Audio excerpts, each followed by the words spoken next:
سامان 100 برس کا، پل کی خبر نہیں۔ تھوڑا سا وقت ہے، اس وقت کی حفاظت کیجئے، اس کو یاد الہی میں گزاریے۔ آج موقع ہے، توبہ کا دروازہ کھلا ہے، کل یہ دروازہ بند ہو جائے گا۔ اس وقت کے پچھتاوے سے کوئی فائدہ نہیں ہوگا۔ آج کا پچھتاوا کل کی بہتری کی ضمانت ہے۔ وقت پر کافی ہے ایک قطرہ بھی آب خوش ہنگام کا، جل گیا جب کھیت برسا می تو پھر کس کام کا۔ آج موقع ہے، وہ کسی نے کہا تھا آج ساوی نے کھلے راوی نے، انج ٹوک نوکھڑے ٹکڑے نہیں۔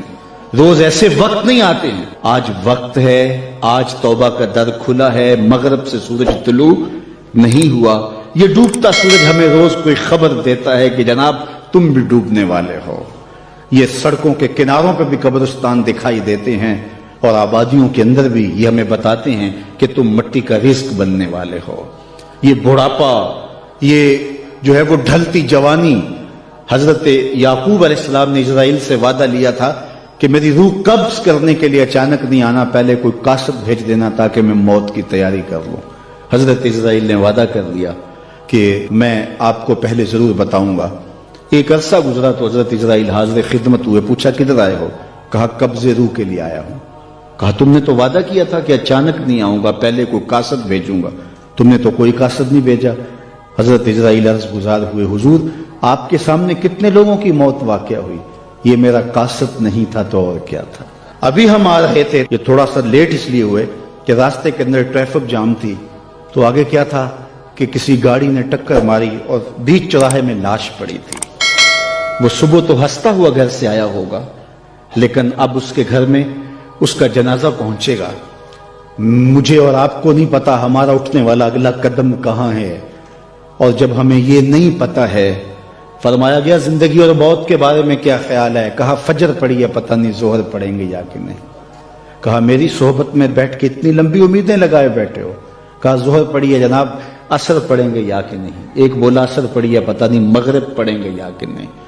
ایک نے کہا ایک رکعت پڑی ہے، پتہ نہیں دوسری رکعت بھی پڑھنی نصیب ہوتی ہے یا نہیں۔ فرمایا یہ سب تمہاری باتیں، میں تو کہتا ہوں ایک طرف سلام پھیرا ہے، پتہ نہیں دوسری طرف سلام بھی پھیر سکیں گے یا کہ نہیں۔ کیا موت اتنی قریب نہیں ہے؟ میں اور آپ اپنی آخرت کے لیے کیوں نہیں سوچتے؟ اپنی زندگی کو کیوں نہیں بدلتے؟ توبہ کا در کھلا ہے، کل نہیں ہوگا۔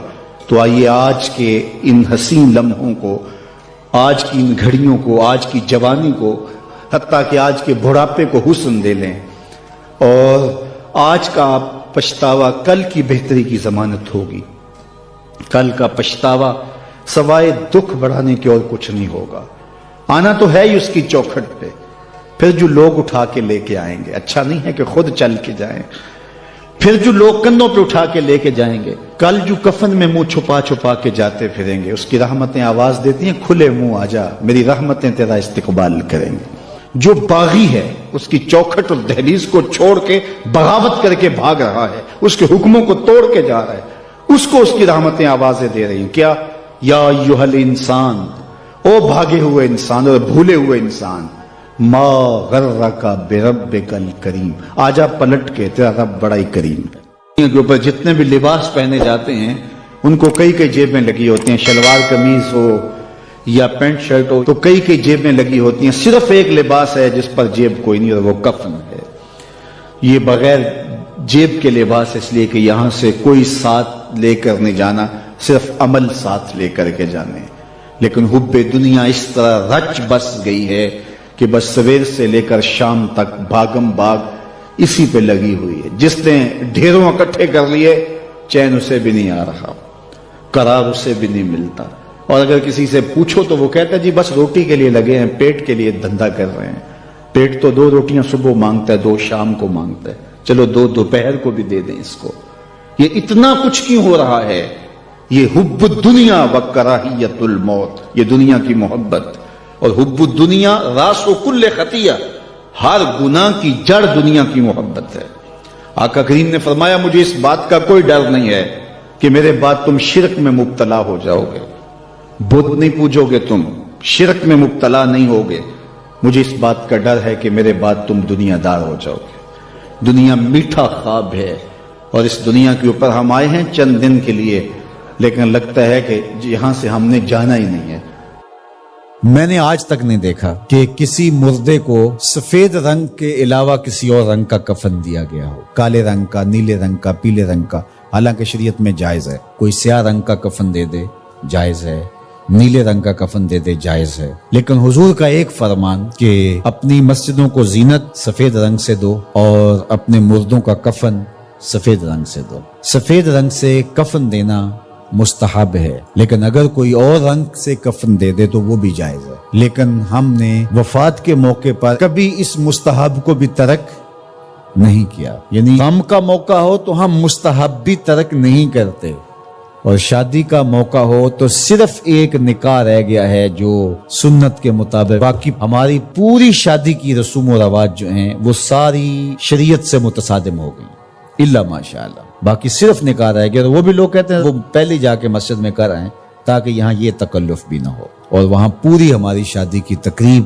جو ہے وہ ہماری مرضی کے مطابق۔ یہ خاندانی رسم ہے، یہ ہم نے میڈیا پہ دیکھی تھی، یہ سوشل میڈیا پہ دیکھی تھی، یہ ہمارے ایک دوست کی شادی پہ گئے تھے، یہ ہم نے وہاں دیکھا تھا، اور کتنی تہذیبوں کا مغلوبہ بنا کے ہم ایک تقریب کرتے ہیں اور اس میں ہماری خواہش ہوتی ہے۔ ہم شریعت سے نہیں پوچھتے کہ شریعت اس کے بارے میں کیا کہتی ہے۔ تو کیا اسلام غموں کا مذہب ہے، دکھوں کا مذہب ہے؟ خوشی کے موقع پر آپ اسلام کو نہیں بلائیں گے؟ آپ مجھے غم کے موقع پہ آواز دیں، فوتگی کے موقع پہ آواز دیں، میں چلا آؤں، اور جب شادی ہو تو آپ مجھے کارڈ ہی نہ بھیجیں، تو میں کہوں گا کہ میرا آپ سے صرف یہی تعلق ہے۔ غم کا موقع ہو تو آپ شریعت کے مستحب کا بھی خیال رکھیں، اور شادی کا موقع ہو تو آپ شریعت کی پرواہ نہ کریں۔ تو یہ تو پھر آپ کی مرضی کا دین ہوا نا، جہاں چاہا اس کو پسند کر لیا، جہاں چاہا دین کو چھٹی دے دی۔ کاروبار میں، اپنے طرز زندگی میں، اپنی سیاست میں، اپنی پارلیمنٹ میں، اپنی کچہریوں میں، اپنی عدالت میں، اپنے میڈیا ہاؤسز میں کہیں دین نہیں ہے۔ دین کہاں رہ گیا؟ اللہ اکبر۔ اقبال نے جو شکوہ میں کہا کہ اگر مسجد میں صف آرا ہوتا ہے تو غریب، دین غریبوں کے پاس رہ گیا۔ دولت بڑھتی جاتی ہے تو دین بھی مرضی کا ہوتا جاتا ہے۔ مولوی صاحب کو پابند کرنے چاہتے ہیں لوگ کہ آپ اس طرح کا دین دے جس طرح ہم چاہتے ہیں، تو یہ تو اپنی خواہش اور آرزو اور تمنا کا نتیجہ ہوا۔ تو اللہ فرماتا ہے پھر یہ کیا ہوگا اگر تم ایسا کرو گے تو آخرت رہی، وہاں تو اشد عذاب تمہیں ہوگا ہی، دنیا میں بھی تمہارے لیے خزی رسوائی ہے۔ اور آج ہمارا مسئلہ کیا ہے؟ آج ہم نہ دنیا دار ہیں نہ دین دار ہیں۔ کافر تو سیدھے سیدھے کافر ہیں اور اپنا ان کا نظام ہے اور اس نظام کے مطابق چل رہے ہیں، اور ہم کیا ہیں؟ ہم رادے بٹیر رادے تیتر، کبھی ہم کہتے ہیں ہم مسلمان ہیں اور کبھی کہتے ہیں نہیں ہم جدید تہذیب کے نمونے ہیں، اور ہم اس صورت کے اندر اپنے آپ کو دکھانا پیش کر رہے ہوتے ہیں۔ تو ہماری شکلیں روز بدلتی رہتی ہیں۔ مسجد میں آتے ہیں تو ہم ٹوپی پہن لیتے ہیں اور پھر ہم ٹوپی بھی وہیں چھوڑ جاتے ہیں، اور میں کہتا ہوں نماز بھی وہیں چھوڑ جاتے ہیں۔ جب دکان پہ بیٹھے ہوتے ہیں تو اس وقت ہم نمازی نہیں ہوتے، بلکہ ہم حج اور احرام بھی وہیں چھوڑ آتے ہیں، اور ہم یہاں اور طرح کے مسلمان ہوتے ہیں، حج پہ اور طرح کے مسلمان ہوتے ہیں، اعتکاف میں اور طرح کے مسلمان ہوتے ہیں، اور ہم باہر اور طرح کے مسلمان۔ حالانکہ یہ ساری تربیت ہے ہماری عملی زندگی میں، اس کا اثر پیدا ہو۔ جب سجدہ کریں تو سجدے کا نور لے کے گھر پلٹیں، جب رکوع کرے تو رکوع کا جمال ہمارے ساتھ سفر کرے، جب حج کرے تو حج کا نور ہمارے ساتھ اتر کے آئے اور ہم اس کو معاشرے میں بانٹے، اعتکاف کا جمال ہماری طبع کے اندر راسخ ہو جائے اور ہمارے اندر جو ہے وہ نور بکھیر دے۔ تو مسلمان کا دین اور دنیا الگ چیز نہیں ہے، مسلمان کا دین اور دنیا ایک ہی چیز ہے، اور وہ اکٹھے چلتے ہیں، اور ان کو جدا کریں گے تو پھر چنگیزی کے علاوہ کچھ باقی نہیں رہے۔